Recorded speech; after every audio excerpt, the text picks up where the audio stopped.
Kolmont Enikő vagyok, felvidéki magyar. 14 évesen kerültem Magyarországra, itt jártam középiskolába, és itt végeztem el az egyetemet. Azóta is itt, Budapesten élek. 14 évesen szembesültem azzal, hogy sok korombeli nem ismeri a határon túliak sorsát. Míg Szlovákiában magyarok, az anyaországiak szemében szlovákok vagyunk. Paluc tájszólásom miatt azt feltételezték, hogy nem is tudok rendesen magyarul. Véletlenül meghallottam, mint egymás között ezt suttogták. Akkor eldöntöttem, hogy átszokom a magyarországi akcentusra, és 2 hét múlva már én is magyarnak számítottam. Amikor hazautazom, a határvonalát átlépve, találkozva szüleimmel mind a mai napig átváltok anyanyelvemre, a palócra. Palócul gondolkodom, palócul olvasom a fejemben a könyveket azóta is. A 2011-es felmérések alapján szülőfalumnak, Sajószentkirálynak 969 lakosa van, ebből 532-en vallják magukat magyar nemzetiségűnek.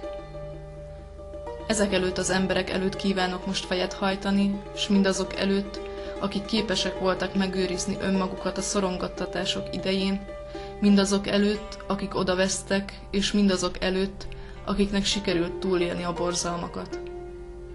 Közöttük dédnagyapámnak és dédnagyanyámnak is. Mert ha ők nincsenek, most én sem lennék. Ezzel az anyaggal szeretném kifejezni hálámat a gömöri embereknek, és vállalni palócságomat. Palóc vagyok, bár ez most nemigen hallatszik. Hontalan vagyok, de ez kívülről nemigen látszik. Ember vagyok, mint mindenki más. Ahogyan az öregek, a fiatalok, s a világon élő magyarok egyaránt.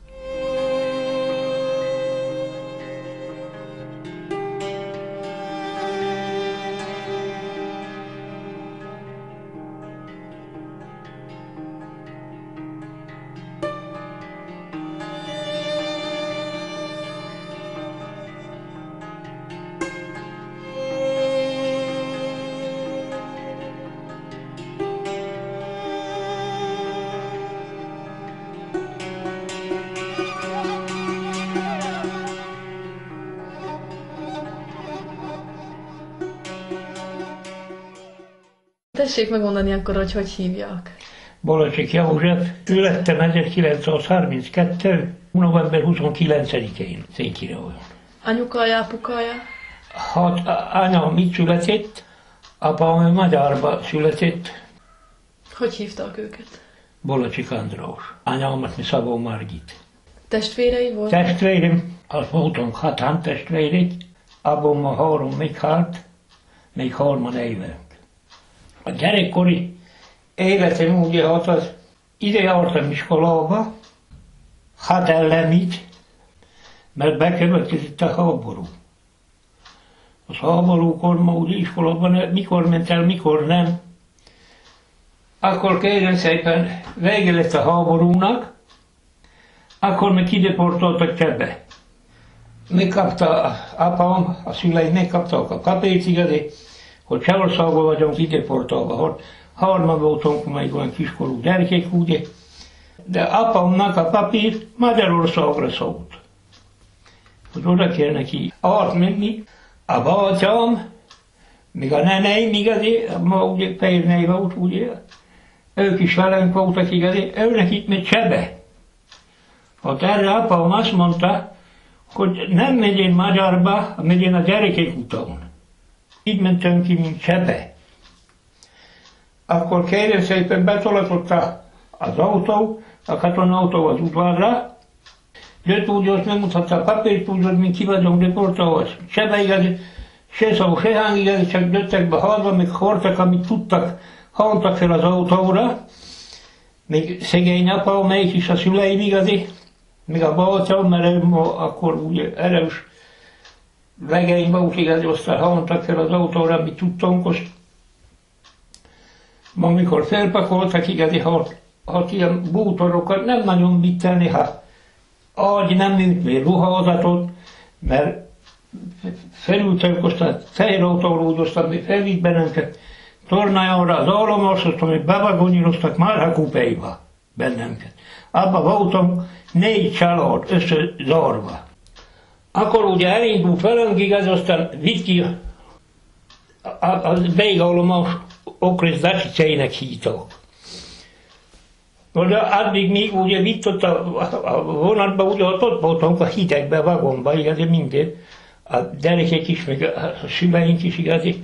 Ott volt egy öreg néni innen a szomszédban, igaz. A lába közt melegedtem. Ma itt hogy ilyen kabáttal, meg mit tudom én, volt ebben Duna, ilyen gúnyokkal takarózgattam, igaz, mert a vagon hideg volt, nem hideg. Vejce? Hát az is ott volt a vagonba. Hát nem volt ott vejce, Marha vagonba.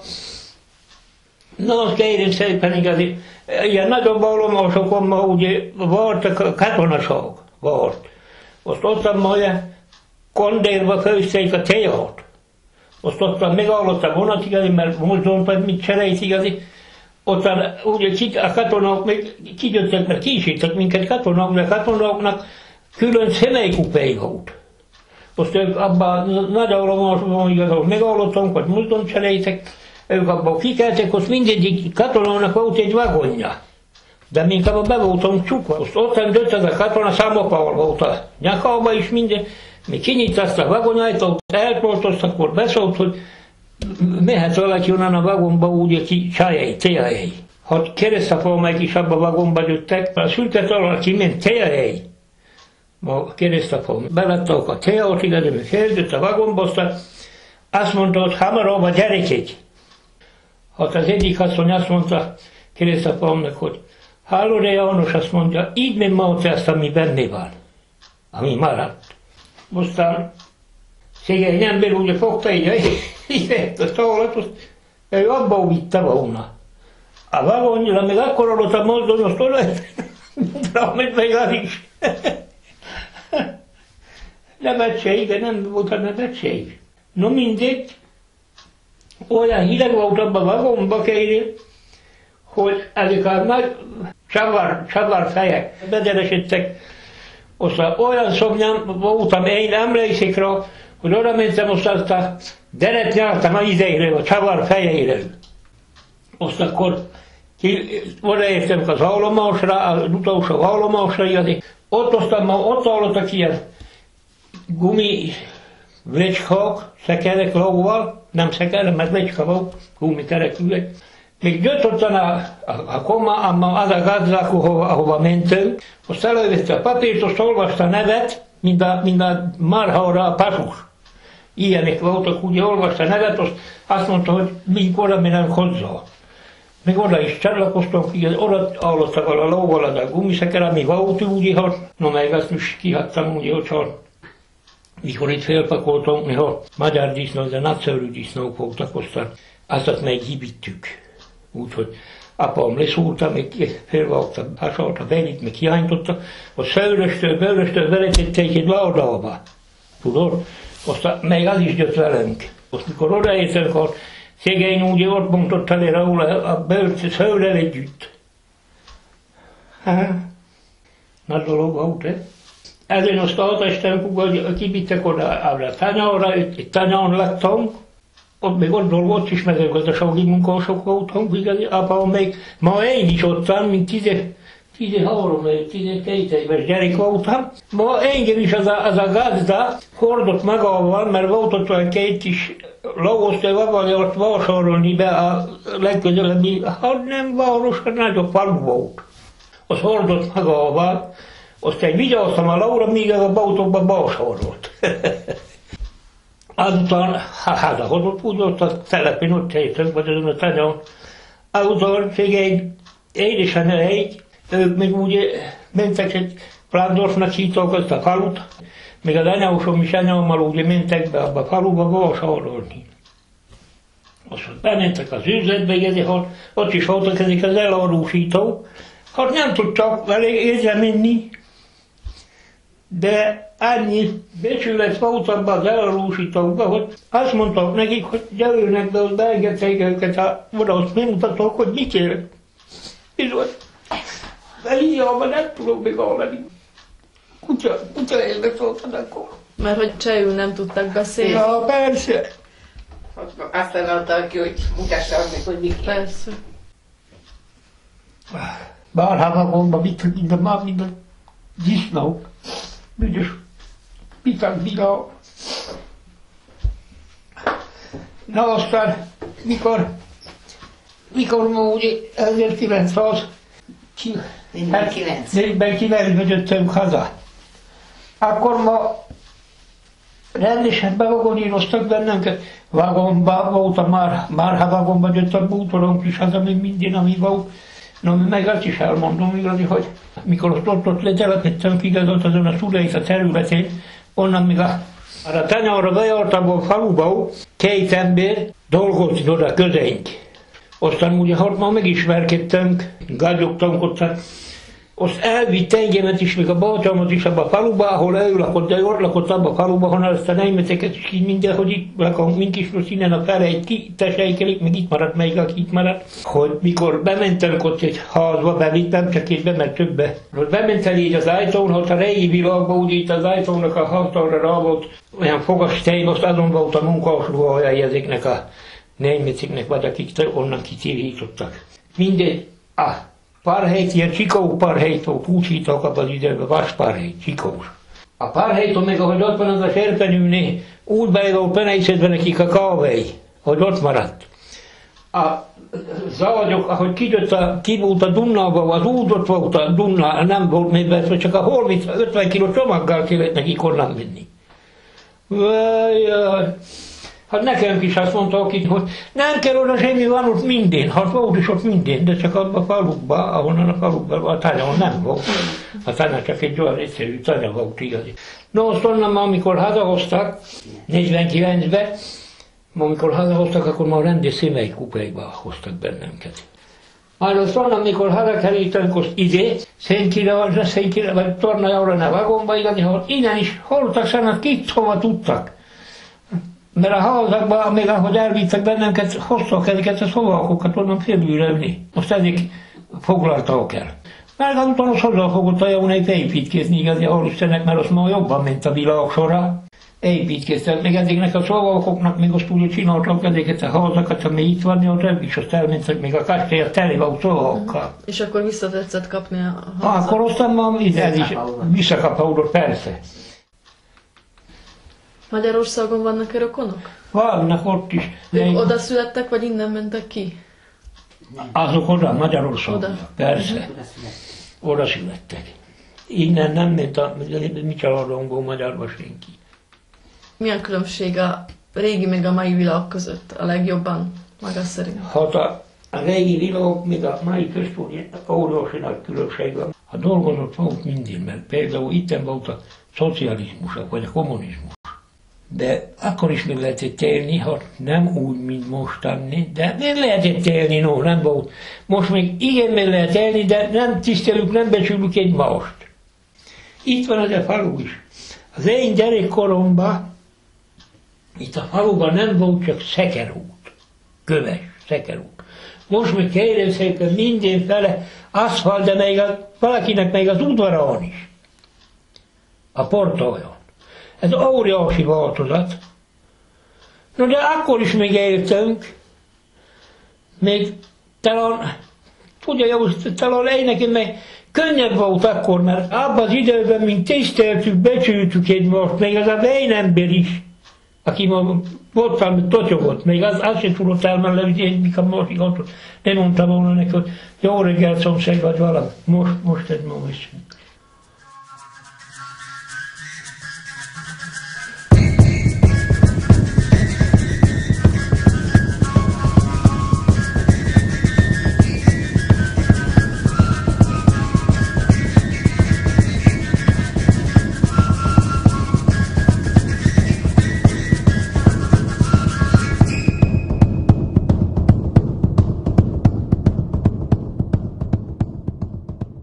Hogy hívjak? Csutor Elmér. Mikor tetszett születni? 35. június 28. És hol? Vérkenye. Apámnak a szülőfaluja. Az apámnak az apja is ott született. Mert mind harman voltunk testvér, mind a harman. Hogy hívtak az apjat meg az anyjat? Csutor M. József. A Jankori nevű anyámnak Varga Erzsébet. És a testvéreit? Az öcsém az Csutor József volt, az apám neve után, a Ján testvérem az meg Csutor Böske volt, Böske. Hogy volt a kitelepítés? Betartott szedték? egy nagy autó az udvarra, ott keresték, hogy ki a gazda. Szlovákok voltak, emberek voltak, jöttek autóval be. Azt mondja anyám, hogy nem kell semmit felpakolni, nem menünk sehova. Ők meg kinyittak az ajtót, ma fogtak a szekrényt, hogy ma viszik ki. Anyám azt mondta, apámnak mondta, hogy segíts ma, azt mondja, akkor, mert mi a bútort valahol elviszik, aztán egyre pausra hanyag, bejutcsunk. Hát azt mondja, akkor ma, ha úgy van, kideportolnak, akkor hagyj vigyenek, ha visznek. Hát kint voltunk Csehországban. De hogy választottak ki azokat, hogy most ki megy, meg ki nem? Akkor még falusi bíró volt, régi falusi bíró volt, ott széthordta azokat a papírokat, de nem csak pontosan nekünk. A 30 régi falunak még akkor nem úgy volt, mint most, hogy hangszóró volt, hanem dobbó. Ki is volt dobolva, meg papírt is, ilyen papírok ki voltak, azt ezeket széthordtak az ilyen papírokat. Aztán alá kellett firkálni, aláírkáltak, de házról jártak. Az még arra volt írva, Csehországba szólt kifele. Magyaroknak ki kell menni. Az egész magyarnak nálunk, a mi szülőfalunkból ki kellett volna menni. De ott mentek Magyarba. Átszögdöstek. Csehországban milyen volt? Ott dolgozni kellett. Hát én nem dolgoztam, mert gyerek voltam, iskolába jártam. Apám meg a jártestvérem dolgoztak, milyen volt. Dolgozni kellett. A nagy állami birtok volt, igen nagy, abban a mezőgazdaságban dolgozni kellett. Voltak több magyarok, egy tanyán laktak, egy nagy házban. Laktak abban németek, emelet is volt. És amikor hazajöttek? Hát a saját magunkéba jöttünk haza. Senkében nem mentünk, mi úgy volt idő, hogy mi csak a magunkéba jövünk haza. Na akkor tessék megmondani, hogy hol tetszett tanulni. Kezdetben Vélkenyén. Utána, amikor deportálás volt, akkor 2 évet jártam Csehországba, mint gyerek, iskolába. Tetszett érteni valamit? Értettem valamit, hát nehedió volt, mert nehedió volt megérteni. Járogattunk iskolába járogattunk, egyszer anyám azt mondja, hogy Píszeknek hívták a várost. Anyuka, mondom, hogy mennek magával. Ha maga is megy. Minek, fiam? Mondom, ne törődjék vele. Hát ott, ahogy mentünk felfele, így a városon, városnak a felső végén ott volt egy nagy katolikus templom. A templom végében itt a bal oldalon, nem mindjárt, ott volt egy hosszú lóca, ott ült 2 ember. Én oda mentem, mint gyerek hozzájuk, abban az időben azt kérdeztem, hogy ki tud magyarul. Egy megszólalt. Abban a fejében úgy Csévének hívták. Anyám megismerte, mert Csévét ismerte abba a falából, Cséve volt abba a falából. Mondom, tudom maga valamit Csévő? Ha valamit azt mondja, mert én itt dolgozok. Maga itt dolgozik itt. Mondom, tudja, mi kéne nekem? A könyves üzlet kéne nekem, a szótári könyv, a könyvet arról, oda szeretnék bemenni. Hát ő mondta a másik embernek, ami mellette ült, hogy hova akarok én menni, mert minek. Ami megmutatta. Nem messze volt a templomtól a szótárkönyv, mert arról én oda bementem, aztán én még azt sem tudtam akkor, mint gyerek, hogy hívják a szótárkönyvet. Aztán a cseh ember megmondta az üzletben, mi kell nekem. Azt mondtam neki, cseh, magyar, szlovák, magyar, több nem, csak ennyi kellene nekem. Ott azt mondta, hogy olyan nincs. Ha van, van, de 3 nyelven volt, német, cseh, szlovák. Akkor mondom, jó van. Német úgyse kell, nekem szükség volt rá, mert nagy szükség, Csehországba kellett. Nyomtuk a gombot az öcsémmel, még ő kisebb volt, 4 évvel tőlem. Azt mondja, a felsőosztályba jártam ott. Este sokkal tanulgattunk abból. Először magyarul megkerestük, vagy ha jártunk iskolában tudtunk. Azt akkor megint csehül. Mit jelent ez? Mert mentünk sorba végig rajta. Hát a második évben már jól tudtunk csehül. Mit tanultam? Mikor hazajöttünk, azt mondja nekem a gyerekek, hogy be kell iratkozni iskolába. Mondom, annyi baj lesz, beiratkozni. De baj van, szlovák tanító van. Aztán mondom, mi baj van? Nem szabad magyarul beszélni, mert ha magyarul beszélünk, akkor tartsa a kezed így, vagy így a körmöt. Hát igaz, én voltam ott beiratkozni, ott a helyben, iskolába beiratkoztam, 3-4 gyerek jön, magyarul természetesen magyarul beszélgettünk, mikor a gyerekek ott oda való születésűek voltak, olyan fajta korú, mint én voltam. Aztán szépen a tanító még jött így, ne hatadette a kedét, azt hozta a kis pacikát. Egyszer csak azt mondja, hogy dajte rukutakta. Rapattogtatott a kezére az embernek, vagy a gyereknek, iskolai gyerekek voltak. Meg így is úgy is, kinek hogy. Na mondom, hogy nem sokkal lesz így. Most, amikor mentem iskolába, először én vitatkoztam a tanítóval. Azt mondom neki, ide tessék figyelni. Számolja meg, hogy itt hány gyerek van. Ott beszéltem anya, még Pozsony nem messze van, szótorkönyvet még lehet rendelni. Azt mondtam neki. Azt mondja, hogy ha ki fogja kifizetni, mondom, ne törődjék vele, csak rendelje meg, én nekem is kell belőle, csak rendeljék, az én nevemre is rendelhet. Hadd tegyék 2 belőle, mondom, nem baj, van neki. Ma amikor mentem iskolába, így mutattam neki, ilyen könyvet rendeljék, mindenkinek mindez. Oda van írva szlovíz, oda volt írva, csehű, olvass el. Ilyen könyv kell, magyar-német oda volt, kívülre volt írva. Azt mondom, akkor a gyerekeket nem kell verni a gyerekeket, majd lassan megtanulnak szlovákul. És Magyarországon vannak-e rokonok? Vannak. Anyám testvérének a fia. Szentsimonnyi volt ő. Ahhoztól 5 kilométerre van. Hangon Szentsimonnyi. Mit tetszik gondolni, hogy mi a különbség a régi meg a mai világ között? Hogy mi a legnagyobb különbség?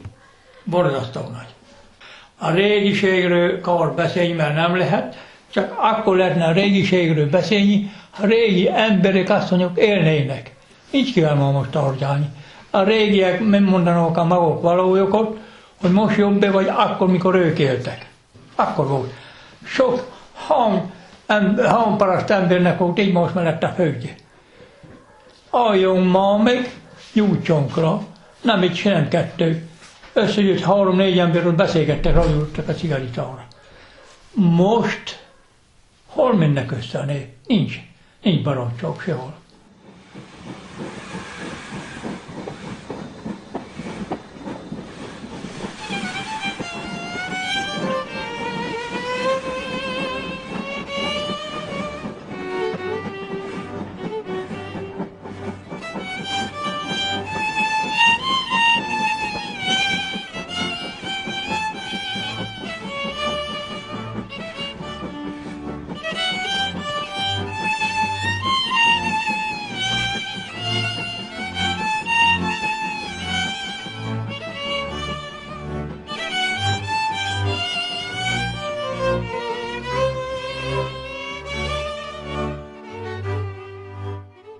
Tessék megmondani, hogy hívják. Krisztián István vagyok. Mikor tetszett születni? 1935. november 16-án. És hol? Itt Szentkirályon. Anyukája, apukája? Krisztián István és Krisztián Erzsébet. Testvérek voltak? Volt egy kis testvérem, de az 3 éves korában meghalt. Betegség volt, vagy? Hát állítólag azt mondták, hogy torokgyík. Akkor tessék nekem mondani valamit a fiatal koráról. Addig jó volt még magyarok voltunk, vagy hogy mondjam, addig közel 3 osztót jártam itten Szentkirályon. Akkor 9 éves korom, 9 éves lettem volna, mikor kivittek bennünket Csárdszóba. A szüleim nekik dolgozni kellett egy birtokon. Én még iskolába jártam volna, de mivel hogy imittem, tudtam csak szlovákul, mert nem tudtunk csajt, mert Csárdszóba vittek bennünket. Én voltam aztán később, mikor most gyerek után. Ebben az iskolában is úgy jártam, hogy ott voltam, de nem tanultam semmit, mert nem értettem, hogy mit hogy mondjam. Aztán utána még én voltam a szüleimnek a tolmács. Másokat is vittek akkor ki? Hát igen, én nem bevolt az autó, aztán még akkor máma meg is itt lettek. Aztán 2 családot félpakoltak, azt elvittek bennünket a tornára, vagomba. A vagomban 3 család volt. Tudtak, hogy miért viszik oda őket? Nem mondtak meg. És hogy szálltak be mégis akkor a teherautóba, meg a vagonba? Hát katonaság jött, azt felpakoltak egyszerűen, amit tudtunk, elvittünk, amit fért. nem sokat hattak elvinni, mert ott nem fért az És akkor nem autóra. is mondtak semmit, hogy... Nem. Az is mindegy, még rengeteg ötlet volt már. Ez kiviszik az embert olyan helyre, ahol senki is ismer. Egyszerűen felpakoltak, tornantoltunk, vagon volt bennünket. Mi volt terítve számommal. Egy Péter kajha volt benne. Mit kellett csinálni? Hát állattenyésztésben dolgoztak, az asszonyok még tudod, ott szén takarítós van, ott a szeszfőzője volt amúgy az úrnak, de így ilyen állattenyésztés hizlalta, mert hát krumpliból főzték a pálinkot, tudod? Hogy mondjam, a buslégot azt a tehennel ejtették, arra volt rászokva a teher, bikók, meg mit tudom én, mik ilyen állatvassal, hizlatok. És hogy éltek ott? Jól bántak-e magukkal? Jól tartottak? Hát, mink az igazat, nem panaszkodhatunk. Amikor kivittek bennünket Csauszolba, akkor az úgy volt, hogy ott minket voltak azon a szobában, hogy volt ott rá kicsit olyan tricsféle, ágyféle, tudod, mely vacsorót is. Mert dél előtt érkeztünk még oda, Dacsicére, a Zolmason kipakoltak bennünket, aztán a teherautóval vittek bennünket 50 kilométerre a hidegbe, tudod, az autó tetején, milyen kellemes volt. Oda a szalas, azt mondta, be volt fűtve a szobába, még mondom, az ételt ma vacsorot küldött az úr, a szolgálókkal, azt ma ott melegítette, mikor voltak bennünket. Mi nekünk jó volt, mert apám ő sokat dolgozott, még akkor Goska bátyja is fülkő, ő is velünk volt. Aztán tudod, 3 munkára, anyám is dolgozott, apa, Jócska, én még iskolában voltam. Nem, mindenki szeretett bennünket, mert mi nem bontottunk senkit se, vagy hogy mondjam. Az úr is, ő is volt neki gyerekei, az gépészmérnök volt egy fiatal úr, az öreg meg mezőgazdasággal forgatott az apjával. De ha játszani délután, be kellett mennem a kastélyba hozzá, játszottunk a gyerekekkel. Amíg őzet lőtt vagy valamit, akkor mindig úgy csinálta, hogy elfelészte az úr. A fiatal, azt el kellett hoznom a családnak. Jártunk télen vadászni velük, azt akkor mindenkinek adtak egy nyúlat. Aztán az autó, mi még jobbak lettünk, mikor az öreg úr első év végig meghalt, aztán apa még akkor tudott, hogy mindent fenyőerdővel, szép fenyő koszorút csinált. Azt mondta, hogy ez úr, hogy ezt még soha életében nem érte meg, hogy egy magyar azt mondja, ilyesmit csinál az ő apjának, hogy koszorút van, vitte a cserét az úrnak. Ilyenek történtek az emberrel. Hát hazajöttünk, fölpakoltunk vagomba. Mikor lehetett hazajönni? Hát, mink nem voltunk még, mire ez egy Gotwald szabadságot engedett, hogy hazajöttek, akik akarnak. Mink már előtte hazajöttünk. De az úr megengedte? Még ő pakolta fel, úgyhogy nekünk nem lehetett volna vagont venni, tudod? Aztán ő vitt magának, hogy ezt valamihova szállítani akar valamit. Aztán úgy, hogy minket azt bepakoltak abba a vagonba, aztán úgy irányítottak, hogy minket vagonyai sem fizettünk. És nem akartak volna ott maradni? Jaj, hát tudod, anyám őszekén, másnap eljöhetett volna, tudod. Apámnak neki mindegy volt, dolgozott, aztán anyám vágyott jobban, aztán akkor mindenki vágyott, azt tudta végre haza, mert aztán közben egyszer hazajöttünk, szabadságot adott az úr, voltunk itthon, de akkor itt a románok lettek ebbe a házba, a régi. Egy román család lakott benne, úgyhogy ma nem tudtunk ide se jönni, ha egy Tótéknál voltunk majdnem egy hétig. És ahhoz mit szóltak, hogy a saját házukba nem lehet visszajönni? Hát ők azt mondták, hogy nekik ezt adtak, hogy ők nem tudták, hogy kié, mié, még hogy mi történt velünk, hogy mely üres ez a ház, vagy itt tudom, azt autóval mondtunk, de azt ők nem csak arra elmentek valahol, nem tudom hova mentek, valahol elmentek lakni. Innen azt úgy szabadult fel ez a ház. És arra tetszik emlékezni, hogy a ruszinokat hogy hoztak ide? Nekik építettek itt 13 házat.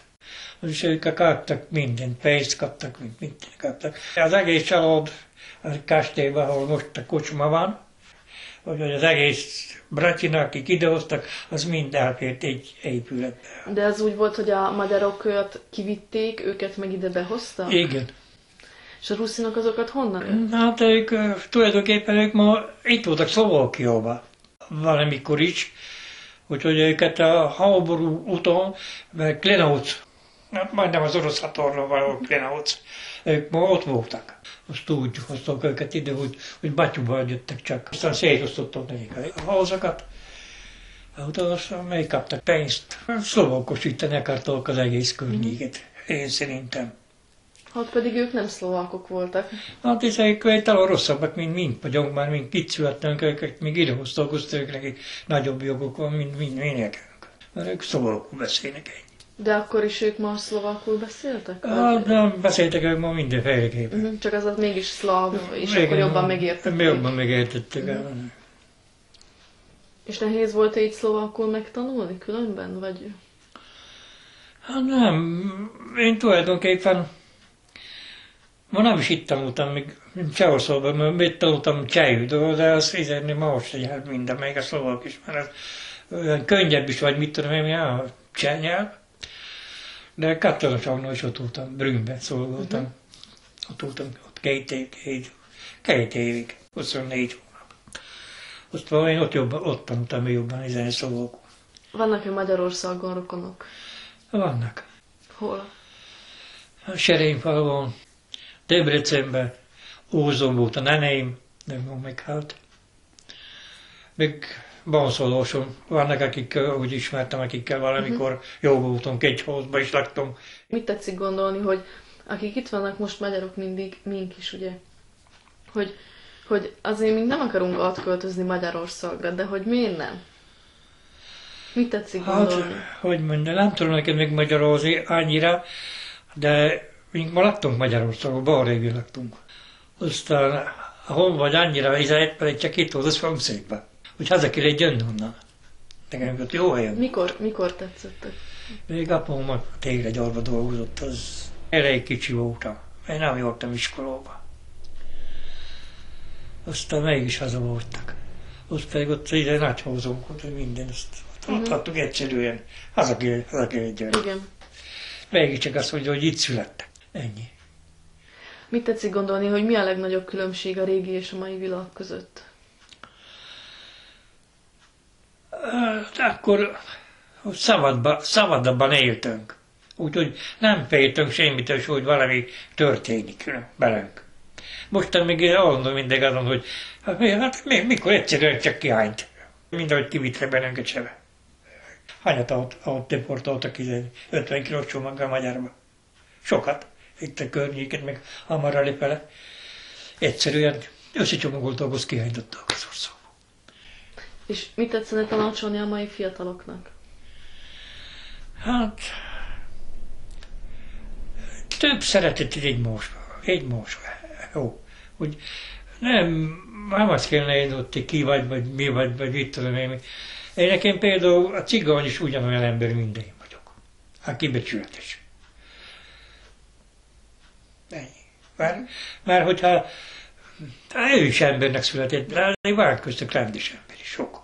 De sok van, aki nagyon gazember ember aztán. Azokat nem szeretem.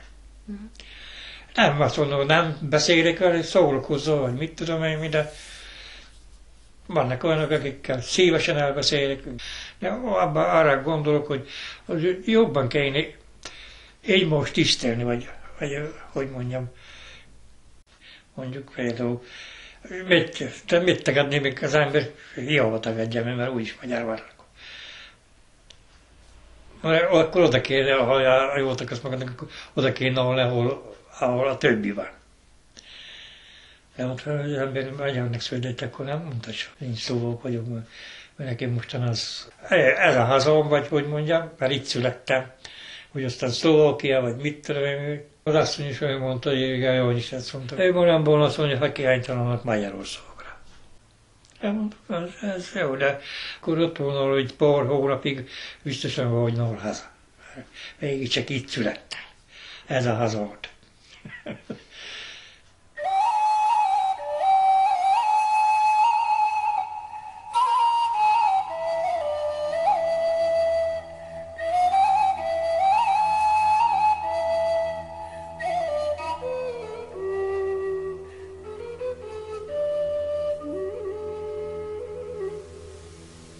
Nem tudhatom, hogy másnak-e tájék mit jelent. Nekem szülőhazám itt, lángoktól ölelt kisország, messze ringó gyerekkorom világ. Belőle nőttem én, mint fatörzsből gyönge ága, s remélem testem is majd e földbe süpped el. Itthon vagyok, s ha néha lábamhoz térdepel egy-egy bokor, nevét is, virágát is tudom. Tudom, hogy merre mennek, kik mennek az úton, s tudom, hogy mit jelenthet egy nyári alkonyon a házfalakról csorgó vöröslő fájdalom.